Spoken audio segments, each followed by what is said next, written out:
Toute la matinée, ces élèves de 3e et de 4e sont allés de table en table pour échanger avec des professionnels. Et contrairement à certaines idées reçues, beaucoup d'entre eux se projettent déjà dans leur futur métier.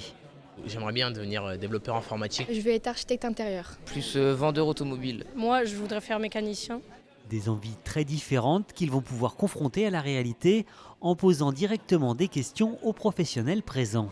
Beaucoup d'élèves sont sur des représentations de métiers qui sont relativement fausses et ont le sentiment qu'il y a plein de possibilités pour faire de l'argent facile et rapidement. Or, c'est quand même un peu un miroir aux alouettes.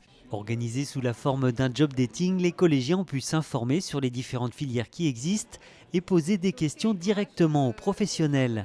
Pour la plupart des chefs d'entreprise qui ont pris le temps de se libérer. Je trouve du temps et je trouve ça important d'expliquer en fait aux jeunes la possibilité d'embrasser cette profession.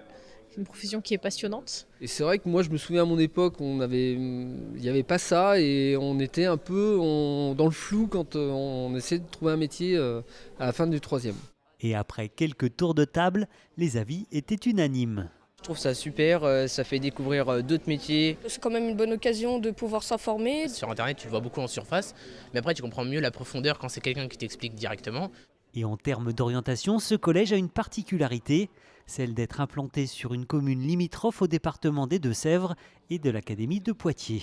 Pour nos élèves de 3e, on accompagne à la fois sur la procédure d'orientation de l'Académie de Poitiers et sur l'Académie de Nantes et le lycée François Rabelais et le lycée général de secteur. Donc, néanmoins, quelques-uns souhaitent aller à Niort. On essaye de les accompagner. Ce n'est pas toujours possible car c'est une procédure dérogatoire et nos élèves ne sont pas prioritaires. Mais on fait ce qu'on peut pour leur faciliter la vie scolaire après le collège. Pour compléter ce dispositif, l'Orientibus de la région des Pays de la Loire proposait aux élèves une plongée au cœur des métiers et des voies de formation à travers ces casques de réalité virtuelle.